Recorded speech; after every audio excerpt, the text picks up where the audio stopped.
sound that saved a wretch like me. I once was lost, but now I'm found. Was blind, but now I see. U wieħed mill-Fariżej xtaqu jiekol miegħu. U Ġesu daħal id-dar tal-Fariżew u qagħad fuq il-mejda. U wara, mara li kienet fil-belt u li kienet midimba, malli għarfet li Ġesu kien qiegħed fil-mejda fid-dar tal-Fariżew, ġabet vażetta tal-alabastru biż-żejt tal-fwieħa. U qadet f'riġlejh warajh, tibki. U bdiet ixxarrablu riġlejh bid-dmuħ u meskithomlu b'xagħar rasa. U biżitlu riġlejh u dilkithomlu biż-żejt tal-fwieħa. Issa meta ra dan, il-Fariżew li stiednu qal fil-nifsu tal-bniedem kieku kien profeta, kien ikun jaf minnu x'inhi l-mara li qiegħda tmissuha xi midimma. U Ġesu wieġeb. Illi qallu x'mu, għandi xi ngħidlek. U qal Mgħallem, ngħid. Mela kien hemm wieħed li jislef il-flus u kellu 2 miljuni. Wieħed kellu jagħtih 500 dinier u l-ieħor 50. U meta ma kellhom xejn biex iħallsu, ħafrilhom bil-qalb l-itnejn li huma. Ngħidli mela, min iħobbu l-iktar? Wieġeb x'huma qal naħseb li dak li ħafrillu l-iżjed. U Ġesu qallu sibt sewwa. U dar lejn il-mara u qal lil x'mu. Tara din mara ħal darek u ilma riġlejja ma tajtnix. Imma din ħasslit li riġlejja bid-dmuħ u meskithom li b'xagħar. Bewsa ma tajtnix. Iżda din mara miex kien tħall ma waqfitx tbus li riġlejja. Biż-żejt ma tlitlix rasi. Imma din mara dilkit li riġlejja biż-żejt tal-fwieħa.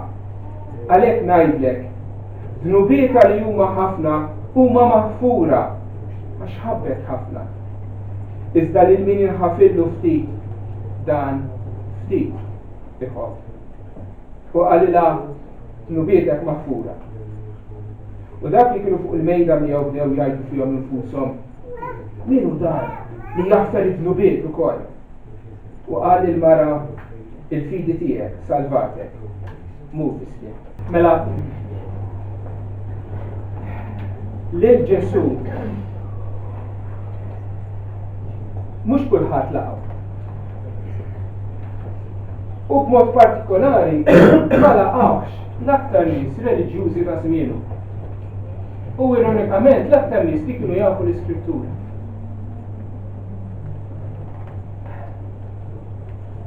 Kellhom għalih. Akkużah qalulu int il-ħabib tal-pubblikani u tal-midinbin. Ħabib tal-arnies fis-soċjetà ta' żmienu. U inti tmuru tixxierek magħhom u tiekol magħhom u tqattal-jiem magħhom. Minn filgħodu jrid x'nebħajtu mhux vera. L-istess Fariżej meta Ġwanni l-Battista ġie fl-ispirtu ta' Elija jipprepara triq għal mulej. Iħejji n-nies biex jirċievu il-Messija tagħhom li kien imwiegħed, meta Alla stess il-mulej tagħhom kien ġej iżurhom, in-nies ta' triq, in-nies komuni, anzi l-arnies tagħmdu minn Ġwanni. Imma modija kienet tfisser waħda li jiena qed nindem minn nubieti, li qed nirrikonoxxi li jien midnem, u allura qed nindem minnhom. U t-tieni qed nantiċipa, qed nistenna dan il-feddej ġej, qed nistennieh, qed nipprepara ruħi għalih. Imma il-Fariżej ma tagħmdux minn Ġwanni. biħsara għalihom billi ma laqgħux ir-rieda tal-Alla għalihom. Għaliex? Għax la aċċettaw lil Ġwanni bħala profeta u inqas aċċettaw lil dak illi Ġwanni ġie jipprepara l-triq. U forsi ma tagħmdux tagħtaf għalfejn għax titgħamel qed tirrikonoxxi li inti midlek. Imma dawn hi li kienu tajbin, li kienu tant ġusti u puri f'għajnejhom, ma ħassewx il-bżonn li jitgħamdu. Inviva l-Ġesu akkużah li kien ħabib tal-pubblikani u l-Mutulli. U f'din l-istorja li trajna dal-għodu, Ġesu ħaj ġustifika lilu nnifsu. Iva jammetti illi hu il-ħabib tal-pubblikani u tal-Mutulli. Imma mhux fis-sens ħażin illi huma kienu jaħsbu, illi hu kien jixxierek magħhom fid-dnub. Ġesu kien il-ħabib tal-pubblikani u l-Mutulli biex ixandrilhom il-kelma, biex jaħfrilhom nibietom u biex jikkonvertihom. Mhux hekk? Xaħat minnkom illumi li nkun ta' spiss l-isptar, tlumuni li nkun l-isptar lili. U tajbu ta' bdejjem mal-morda. Mhux hemm tistibni. Imma mhux biex nkun infettat bil-mart tagħhom dan. Imma bittama li ngħinhom xi ftit biex ifir. Stess ħaġa Ġesu. Ġie s-Salvatur, ġie l-ħellies biex jeħles li dawk li kienu midemmin. Allura rrid imur magħhom dejjem biex jifejjaħ. Wieħed mill-Fariżej l-istorja xtaqu jiekol miegħek. Stiednu għall-ikel. U daħal Ġesu fid-dar tal-Fariżew u qgħad fuq il-mejda. Mela għandna dan il-Fariżew li ftakru l-Fariżej kienu nies tajbin, reliġjużi kemm tridhom, imma Ġesu qatt ma laqgħu u daw wieħed minnhom. Però għallu ejja d-dar, ejja nagħmlu pranzu flimkien. U qed mill-ewwel saqsi ma' għalfejn. Għalfejn rridu jiġi d-dar forsi biex jirringrazzjah, forsi biex jagħti ġieħ, ma naħsibx. Dan il-Fariżew bħal-Fariżew l-oħra ma kienux jemmnu li Ġesu kien il-Messija. Għas kienu jemmnu li hu profet, naħseb para kemm hu l-Messija. L-iskop tiegħu naħseb kien jiena iżjed bħalma kienu s-soltu jagħmlu l-Fariżej jippruvaw jaraw kif jaqbduh f'xi ħaġa l-Ġesu. U din kienet okkażjoni eċċellenti fid-dar tiegħu waqt li kien ikun hemm konverzazzjoni fit-tul u f'xi ħaġa jew oħra dan kien qed jittama li jaqbad il-Ġesu f'xi ħaġa ħażina. Jgħidilna li daħal id-dar Ġesu tal-Fariżew u qgħad fuq il-mejda. Tgħid li x'fiha dik is-sentenza? Ngħidilkom x'ma fijiex, fiha xi ħaġa nieqsa dik is-sentenza. Mela daħal mill-bib ta' barra u mar qgħad fuq il-mejda. X'jonqos? Inti meta tmur għand xi ħadd u jidħol id-dar tiegħek, x'tagħmel? L-ewwel qed tilqgħu, tagħtih merħba, tagħtih toħodlu bidejk. Jekk ikollu kot jew ikollu ġaketta toħodilu id-dendililu, ikollu umbrella toħodilu. U tistiednu jidħol. Turi ċertu kortesija. Minn dan il-Fariżew m'għamel xejn. Fil-kultura ludija il-mod aħna nieħdu bidejn xulxin. Dak iż-żmien kienu jagħtu bewsa fuq il-ġbin u jtik naqra żejt biex tpoġġiha fuq rasek u xi ħaġa importanti għal dak iż-żmien fejn it-toroq it-triqat kienu ta' trab illi jtik naqra żinġla bl-ilma biex taħsel naqra saqaj biex saqaj meta tidħol ġew ikunu ndaq. Ma l-Fariżew la taħbewsa, la taħnaq l-ilma u lanqas naqra żejt. ċib ta' żebbuġa ma jiswa xejn biex jidherku fuq rasu bħala sinjal taħt il-derja, ma tax. U Ġesu mar u poġġa bil-qiegħda mal-mejda. Issa aħna li mwejjed tara huma għoljin, siġġijiet għoljin ipoġġu bil-qiegħda taħt kif qegħdin issa. Dak iż-żmien il-kelma provjament hija recline. Il-mejda kienet tkun baxxa kważi mal-art isa dan fejn qiegħed jiena. U inti kont timtet fl-art b'saqajk il-pot mill-mejda isserra fuq id waħda u bl-oħra tiekol. ma nafx x'aktar komda jew le, probabbli ma korġ insiba komda xejn. Imma hekk kienet il-kultura tagħhom dak iż-żmien. Forsi peress li kien ikollhom saqajhom maħmuġin aktar ma jkun il-bot mill-mejda ħjar. U wara donnu loqri jgħidulna oj x'ġar issa, attenti. U wara mara li kienet fil-belt u li kienet midimba ma li għarfet li Ġesu kien qiegħed fuq il-mejda f'dar il-Fariżew ġabet vażett tal-alabastru biż-żejt tal-fwieħa u qadet f'riġlejh warah tibki u bdiet tixxottalu riġlejh bid-dmuq u mesfithomlu b'xar rasa u biżidlu riġlejh u dilkithomlu biż-żejt tal-fwieħa. Lu introduċina għal din il-mara. Mara li fil-dik il-belt tagħha kulħadd kien jafa. Ma f'sens ħażin. Mara tad-dnub. Hawn min jaħseb li dik kienet Marija Maddalena, però mhux il-każ. L-istorja ta' Marija Maddalena insibuha f'post ieħor fl-Iskrittura f'ċirkostanzi totalment differenti. Din hija mara oħra. Marija Maddalena wkoll dilkittu riġlejh, etc. Imma dak kien episodju ieħor. Din hija mara li jisimha ma nafux. Imma fil-belt partikolari fejn kien Ġesu kienet magħrufa. Di meta semat li Ġesu qiegħed fid-dar ta' dan il-Fariżew marret u ġabet vażett tal-alabastru. Alabastru kien materjal qisu l-irħam tagħna li kienu jġibuh mill-Eġittu. Minn post li l-isem tal-post jismu alabastru jew xi ħaġa hekk, għalhekk jissemma b'dan il-mod. U dan l-irħam kienu jagħmlu qishom fliexken żgħar tal-ħġieġ bit-tarf tiegħu ikun irqaq u ġo fejn jitfgħu iż-żejt tal-fwieħa, il-perfume. U meta tiġi biex tużat tikser dan l-irħama il-lon tiegħu tiksru u tkun tista' tużat. Kien expensive. Ta' Gucci għal ħdejh kien cheap.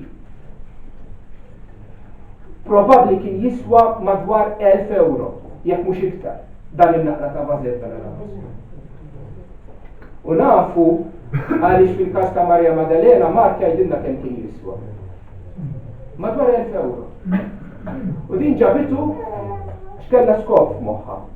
Riedet turi lil Ġesu kemm tassew tħobbu, kemm tassew tapprezza dak li kien għamel magħha. Il-mara intefet f'riġlejh u bdiet tibki. Issa aħna nibku għal żewġ raġunijiet. Jew għax ikunu mdejqin, vera, jew għax ikunu ferħanin ħafna. Bitnejn nibku. U din il-mara kellha biki ta' dispjaċir, ta' dnubil tagħha, ta' soba u kellha wkoll biki ta' ferħ illi Ġesu ħaffrilha dnubilha. U ma seta' jżomma ħadd xejn bil-biki.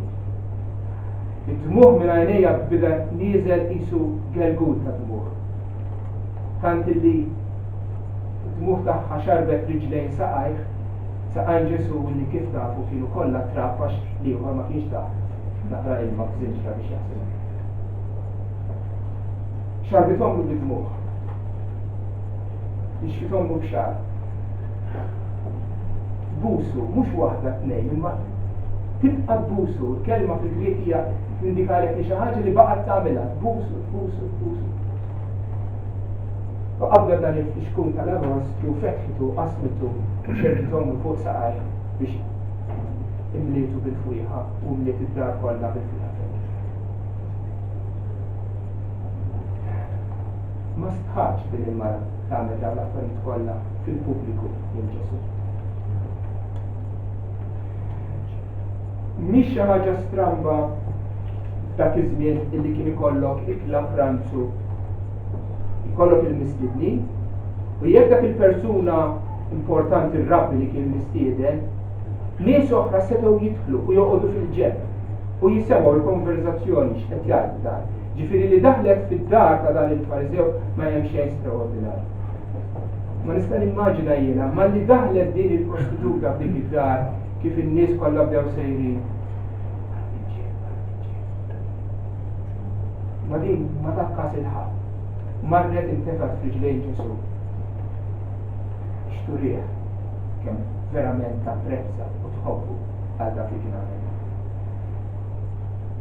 Irrid ngħid ukoll li lanqas Ġesu ma staħa minnha. Immaġina kont int fil-pożizzjoni ta' Ġesu u tiġi din il-mara reputazzjoni ħażina. U tiġi mhux tmissek biss tant, imma tintefa' fuq riġlejk tibki tnewwaħ bitfalek infliħu tbusek. Kieku kien xi ħadd normali kien jgħidilha ora biżejjed, daqshekk. Imma Ġesu ħallija. Għedilkom Ġesu ħabbost fija. Ġesu ma staħax minna. Sa meta ra dan il-Fariżew li stiednu qal fih innifsu bniedem kieku kien profeta kien ikun jaf mini u x'inhi din il-mara li qiegħda tmissu għax inbidemba. Skandalizza ruħu il-Fariżew ħlik. Għax hu tajjeb, għax hu ġust, għax hu qaddis. U ma jridx min imissu li ma jmux isir imniġġess, jitniġġess bidluk ta' ħadd ieħor. U rarit il-ġentili jmissuh u anqas lil din il-mara tadlu li tiġi tmissu. Skandalizza ruħu. Illi dan Ġesu ippermettila tagħmel dawn l-affarijiet kollha miegħu. Imma parti li skandalizza ruħu dan il-Fariżew kien sodisfatt fih innifsu. Illi n-nasba li għamillu l-Ġesu ngħalqet u qablu lil-Ġesu. Għaliex ir-raġuna hekk fih innifsu. Dan kieku kien profeta kif jgħid li hu kienu kien jaf min hi din il-mara. Aħna fil-raħal kulħadd jafa. Kieku kien profeta kien ikun jaf li dik hija mara ħażina. U la darba jaf li mara ħażina ma kienx iħalliha tmissu bħalma nagħmlu aħna l-Fariżej u n-nies tajbin li ma nħallux lin-nies midinbin li missunax għax insiru unclean nitmissu. Il-konklużjoni tiegħu kienet mela dan Ġesu mhux vera profeta. U wasal għal dik il-konklużjoni u l-konvinzjoni. Jiena naħseb iżjed turi il-preġudizzju tiegħu. Kemm kien preġudikat hu.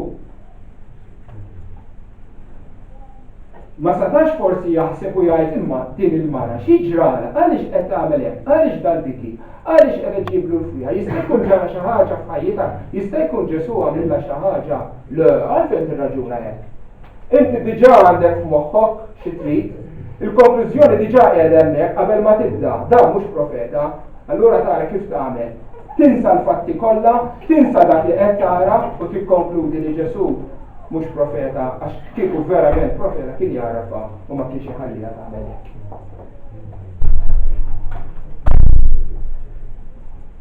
U Ġesu wieġeb billi qal. Toġobni dik tajjeb. Luqa Dabik kellu naqra sens ta' ironija, sens of humor ukoll hawnhekk. Meta jgħid u Ġesu wieġeb, x'wieġeb? Mela li ħoram xi mistoqsija. U jkollu wieġeb, Ġesu kien jaf x'hemm f'qalb il-Fariżew qed jurih jekk Ġesu x'kapaċi jara fil-qlub tal-bnedmin. U bħal-eżempju ħantik din x'mur, ħantik din, ħanwieġbek għal dik il-mistoqsija li hemm ġo qalbek. Ġesu wieġeb billi qal x'mur għandi xi ngħidlek. U qal mallem. Issa ngħidu naraw x'qallu Ġesu. Imma qabel naraw il-parabola qasira li qallu Ġesu, tiftakarx kienet l-akkuża fil-bidunet illi Ġesu huwa il-ħabib ta' midinbin li jkoll magħhom. U jiena ngħid iva tam, u qed jurik kemm hu ħabib ta' midinbin, x'mur għax qed jkoll miegħek. Għax ġiddar tiegħek. Għax ġiex għandek il-Vanġelu lilek ukoll. Ġesu huwa ħabib tal-midinbin kollha, ta' dawk il-midinbin li kulħadd iqishom bħala midinbin li huma nies ħżiena, li huma nies bla morali xejn, u l-midinbin l-aktar sofistikati tal-ġlek li jmorru l-Knisja, dawk ukoll huma midinbin. U Ġesu u ħabib tagħhom kollha. U jara kif jagħmel biex isib okkażjoni biex ixandar il-messaġġ tal-Evanġelju lil kulħadd. U issa qed juri li dan x'mu li hu ħabib tiegħu wkoll u ħajxandar l-Evanġelju. Mela kien hemm wieħed jislef il-flus.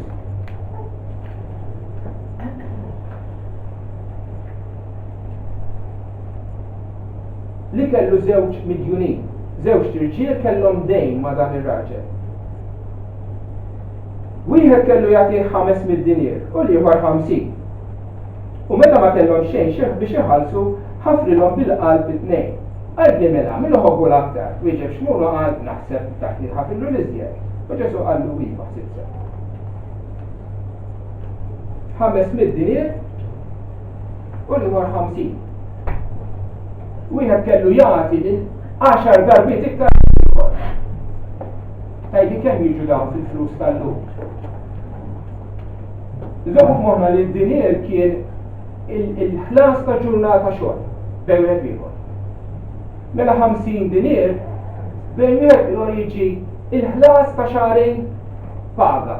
Xahrejn paga. Ejja nagħmluhom 2000 euro. Tajjeb, bejn wieħed ieħor 2000 euro. Mela wieħed kellu jagħtih 2000 euro. U l-ieħor kellu jagħtih 20,000 euro, ħafna iktar mill-ieħor. Immaġina għandek żewġ irġiel illi għandhom loan mal-bank, loan fuq id-dar. Jidilfu l-impjieg tagħhom u ma setgħux jibqgħu jħallsu il-bank id-dejn li kellhom. U jibgħat għalihom il-manager tal-Bank of Valletta. Issa din ma tiġrix ta' il-verità. Imma ejja nimmaġinaw li ħad iġri. Iddaħħalhom jaqbad l-ewwel wieħed, mela inti għandek 2000 euro dejn mal-bank. Se tagħmel, sinjur, tlift ix-xogħol m'għandix biex inħallashom, tini naqra ċans. Ara, m'għandek xejn ċans. Ħanoħroġ dil-formula nimlewa iffirma id-dejn ikun maħfruq kompletament.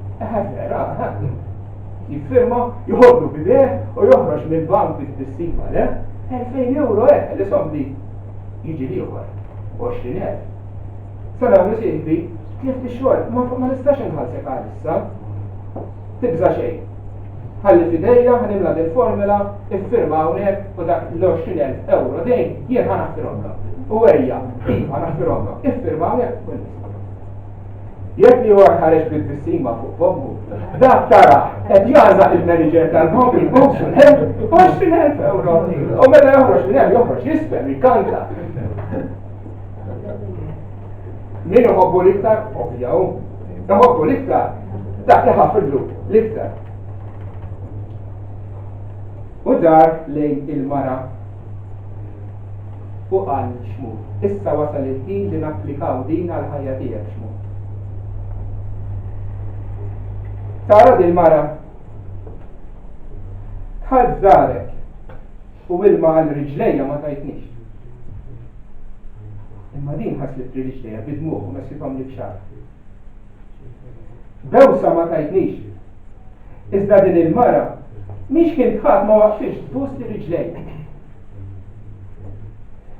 Biż-żejt taż-żebbuġa ma jiswa xejn.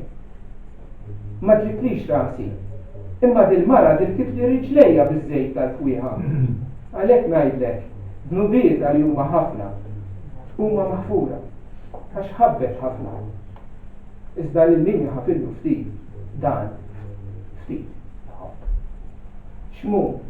Qed tara din il-mara, qed tara l-imħabba estravaganti tagħha, l-imħabba bla qies li qed turini.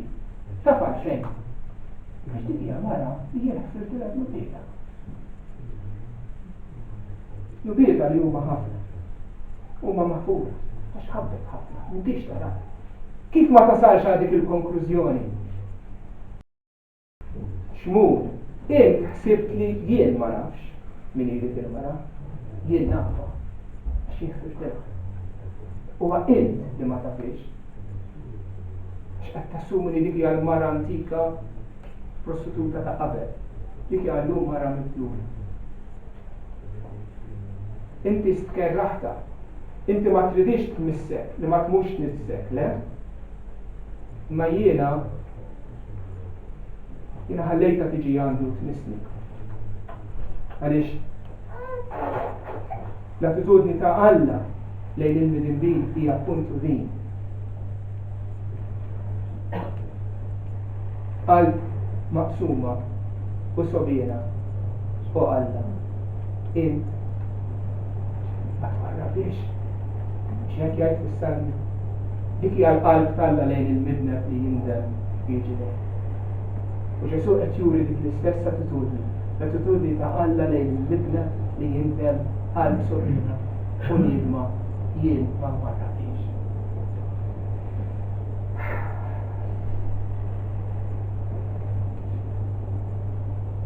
U forsi f'dan il-punt x'mhu messu beda jaħseb tikkessa mhux fuq il-mara ma ftit fuq il-nifsu.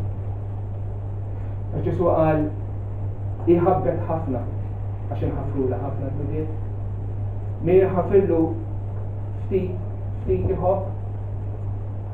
U forsi x'mhu messu beda jaħseb hemmhekk bejn u bejn ruħu. Ma jiena lil dan Ġesu nħobbu. Il-mod kif trattajtu meta daħalt id-dar tiegħi turi xi mħabba lejk. Għaliex jekk ma nħobbux. Dak ifisser xi ħaġa. Li jiena m'iniex nafdaħ għas-sitwazzjoni tiegħi. Li jiena d-nubieti għadhom mhumiex.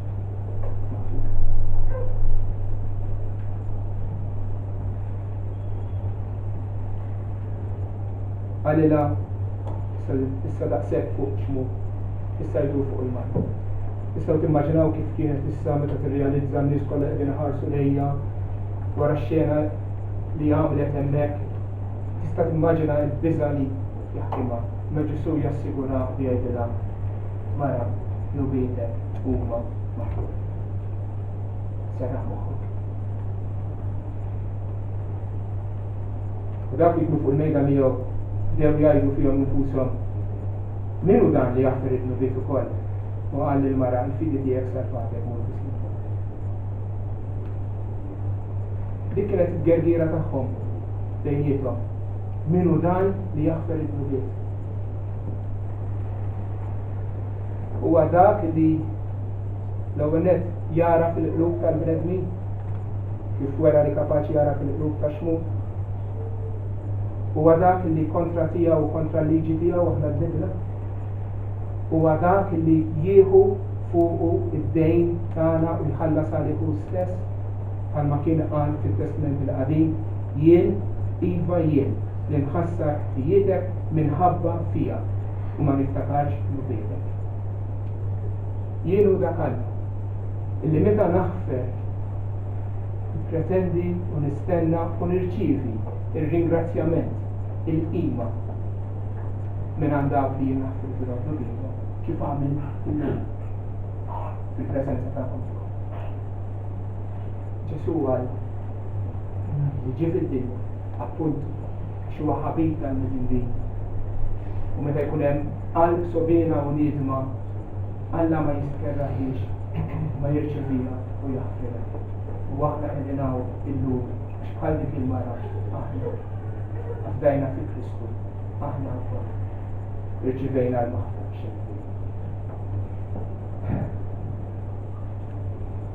I ma staħax minnu u hu ma staħax minna dakinhar meta ġiet mislu saqaj u tbusu tibdlu saqaj biżejjed. Ma staħax minna. U lanqas staħa minna ftit xhur wara li ġara l-avveniment. Meta Ġesu tabba bid-nubieta u biż-żena kollu tagħha u ħadhom fuq spaltu u demmet fuq l-ogħda tas-sarin biex jiparti għal lanqas dakinhar ma staħax. Għal-fer imqiegħed qudiemu Ġesu ma qies il-għajb imma ħadu fuq u mit għalija.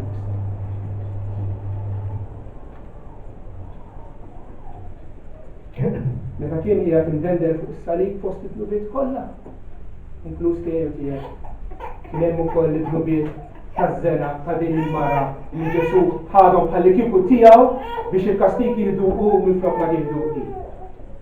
Tiftakru l-dak li kien jissellef il-flus ħaffrilhom id-dejn li tnejn li huma U meta taħfer id-dejn lil xi ħadd, min ipatti id-dejn, min ibati għalih? Mhux min jaħfer. Jekk jiena tajtek 1000 euro, u inti tiġi tajdi ma nistax nagħtihomlok. Ngħidlek naħfirhomlok. Dawk l-1000 euro min bata għalihom issa? Mhux jien li ħfirtlek. Ġesu li ħafrila d-nubieta, ħafrila għax hu stess qabad dawk id-nubiet, id-dejn li kellha u ħallas għalihom bid-tempju. Qabel nieqfu rridu nagħmlu applikazzjoni ta' dan kollu għalina, għallum. U nixtieq nagħmel żewġ applikazzjonijiet, waħda aktar teoloġika u waħda aktar prattika. Fim minnhom rajna li Ġesu qal dnubieta li huma ħafna huma maħfura għax ħabbet ħafna. Xi tfisser din eżattament? Xi tfisser li d-nubieta huma maħfura għax inħabbet? X'ima sens? Forsi għax bl-imħabba tagħha, bl-emil tagħha hi immeritat kisbet id-dritt għal maħfra? Ħafna nies hekk jisimgħuha din is-sentenza. Illi l-mara għax ħabbet lil Ġesu kien jistħoq ilha immeritat il-maħfra tiegħu. Jew inkella nifmu din is-sentenza illi l-imħabba tagħha lejn Kristu kienet turi illi hi kienet tapprezza li hu ħafrila d-nubiet. Liema waħda hija korretta? Bl-imħabba immeritat il-maħfra jew għax kienet maħfura ħabbet bħala gratitudni rispons għal dak li kienet riċevut. Jekk taqra bil-sentenza fil-kuntest tal-istorja kollha ma jkollok lanqas li ċkien dubju li ma interpretazzjoni hija korretta. Bħal fil-parabola din il-mara ma kellix minn xiex tħallas id-dejn ta' 500 dinir. Ma kellix biex tħallsu. U għax ma kellix biex tħallsu i kien is-sit stess illi ħafrila fil-qalb. Ħafrila mhux għax ħalsitu, infatti kieku ħalsitu għajdu li jibtom, ma kien jaħfrila xejn. Ħafrila bil-qalb jittroduċija Karl Zammit hawnhekk u toġobni ħafna. Għax il-kelma ħafrila hija l-kelma fil-Grek li minna nġibu l-kelma grazzja. B'xejn, favur, mill-qalb. Ma kellix min fejn tħallas. Ħafrila mill-qalb, Ġesu fl-aħħar mill-aħħar qalla inti kont salvata bil-fidi. Mur, il-fidi tiegħek salvatek. I kienet afdat fih u mit-temp tal-verb li juża hemmhekk tidher li din kienet diġà ġrat qabel ma ġiet taraha. Kien ħafrila qabel f'xi okkażjoni li mhix irrekordjata fl-Iskrittura. U meta saret taf li Ġesu kien hemmhekk prinċi biex marret tara kif tagħmel biex tidħol biex ikollha opportunità biex tgħidu grazzi. Ma ħalsitx id-dejni, kien id-dejn tagħha kien maħfur, kienet selvata bil-fidi u kif jgħid Ġesu min iħobb min irħafillu ftit iħobb. Mela l-maħfra tiġi qabel. L-ewwel tinħafer u għax tinħafer tħobb bħala rispons. U min ovvjament jinħafillu ħafna bħal mamlet din il-mara, ovvjament ħatħobb. Żewġ żbalji li rridu nevitaw meta tiġi fuq il-dottrina tas-salvazzjoni. Fuq naħa minnhom li naħsbu li aħna nistgħu niksbu nimmeritaw jistħoq ilna salvazzjoni. Din il-mara kienet taf li m'għandha xejn biex tħallas, talbet li Kristu afdat fih u Kristu min jeddu ħafrila dejna. L-imħabba ġiet wara mhux qabel. L-imħabba kienet it-thank you, il-grazzi, il-ratt il-ħajja li nagħmel magħha. Huwa żball fatali illi taħseb illi inti tista' tikseb is-salvazzjoni billi timmerita b'beni idejk jew xi ħaġa li tista' tagħmel. Mill-banda l-oħra, jekk inti afdajt fi Kristu Jekk inti qed isserraħ fuq għas-salvazzjoni. Jekk inti dnubietek huma maħfura, allura dan jirriżulta fik bidla fil-ħajja tiegħek, le? Bidla li tiġi sforz il-fatt li inti maħfur, sforz il-fatt li rċifej daqshekk imħabba minn għand Alla, daqshekk grazzja. Imma xi wħud jgħidu jiena nemmen fi Kristu, jiena salvat, jien maħfur. Imma ħajjithom tibqa' dominata mid-dnub u l-ħajja ta' dak li jkun hija perfettament bħal ħajja tal-qija tan-nies. Bniedem bħal dak qiegħed jitħaq bil-nifsu. Il-fidi li ma fijiex opri, il-fidi li ma turix li l-nifisa f'imħabba lejn Alla, il-fidi li ma turix li l-nifisa bħajja mibdula, hija fidi fażolla, fidi mejda, fidi li ma salva lil ħadd. Ok? Żewġ żbalji. Le ma nimmeritawx is-salvazzjoni blokki tagħna. Imma dawk li huma salvati iwettqu l-opri tajba bi gratitudni. John Newton tafu minnu il-kittieb ta' Amazing Grace. Darba għalek. Although my memory is fading, I remember two things very clearly. I am a great sinner and Christ is a great Savior. Għal-kem il-memorja tiegħi qed tfalli, żewġ ħwejjeġ niftakar ċar ħafna. Li jien midna kbir u li Kristu u Salvatur. U jeħtieġ li nibdew napprezzaw, jekk irridu narfu kemm Alla jħobbna u kemm irċivejna ħnina minn għand Kristu, li nibdew napprezzaw ftit iktar id-nubiet tagħna. Kif aħna, anke bħala Kristjani, noqsuh lil Alla. Mhux darba, imma mid-darba, darba kuljum. Kemm aħniex grati lejn l-lotjiet tiegħek. Kemm nagħmlu tarasna flok nagħmlu dak li jridu. Kemm nissuppervjaw għar-rieda tiegħek. Kemm ninsew, kemm inwarbuh. Dak qegħdin inwarbu lil Alla li ħalaqna li qed iżommna ħaj, li jħobbna b'imħabba. Aħna nidilbu kontra Alla. Imma minkejja dan Alla ħaffrinna u jibqa' jaffrinna u jibqa' jnaddafna ta' kuljum. M'għandix din anqal fina sens ta' mħabba lejn Alla. Jalla l-istampa ta' din il-mara li hija naħseb jiena l-isbaħ stampa li hemm fit-Testament il-ġdid ta' xi fisser li tkun ikkonvertit. Din feċċet lil Kristu. Kienet taf li hija dik id-daq kurat kif għamlet u marret biex issibu. Fiċċitu, ma qalitx jien għandi x'nagħmel, jiena fadalli x-xogħol tad-dar, jiena nixtieq nagħmel il-biċċa xogħol irid imur nixtieq fadalli ħafna x'nagħmel. Le, marret fittex lil Kristu. U ħadet magħha wkoll dak il-vażett tal-alabastru. Ma kienitx sħiħa miegħu, imma kienet ġeneruża. Ħabbitu bla mistħija quddiem kulħadd. U miljard ruħa niżlet dejn riġliek taħsillu saqajr. Dan huwa x-xogħol li kienu jagħmlu aktar għaddejja baxx id-dar.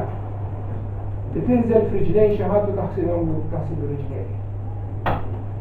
U miljard ruħa biex isservih. U fl-aħħar mill-aħħar tagħtu qima dak il-bews, dik l-affezzjoni. Il-qima li ta' ruħ mibdula, ta' ruħ maħfura li qed tagħti din l-adorazzjoni sħiħa lill-Alla li ħaffrilha l-nubiet. U kollox kull ma għamlet kien motivat minn kelma waħda jgħidu x'kienet. L-imħabba. Jiena nista' ngħidilkom ejjew il-Knisja iktar. Aqraw l-Iskrittura, itolbu iktar. Għatu iktar għal bżonnijiet tal-Ministeru, għal bżonnijiet tal-foqra. Nista' ngħidilkom aqdu li xulxin fil-Knisja, fid-dar, araw kif tagħmlu. Jiena nista' ngħidilkom ejjew nagħtu qima lill-Alla. Ejja nagħtu qima. Jekk tkun tonqos l-imħabba, dan kollu ma jiswa xejn. Imma jekk hemm l-imħabba fina, jekk aħna napprezzaw x'għamel Ġesu għalina billi ħafrilna d-dubietna kollha, mis-sens ta' mħabba fina, allura mbagħad iva, nfittxuh, għax irriduh, għax inħobbuh, jisir. Nagħtu bil-qalb, naqdu li xulxin, naduraw, nagħtu qima, nagħtu tifħid mill-qalb waqt is-servizzu ġurnata kollha. Din hija mistoqsija li rridu nagħmlu. Afdajt li Kristu għas-salvazzjoni tiegħek. Kristu ħafillek nubietek. Ħafilhom kollha. Int ħallas xi ħaġa għalihom. Min ħallas għalihom? Apprezza li għamel miegħek. U li ħabbek tant. Inti issa. Ħabbu. Din hija l-mistoqsija. Dan il-passaġġ iġana nagħmlu. Mulej, jien nħobbok. Kulħadd irid jiġwieġeb.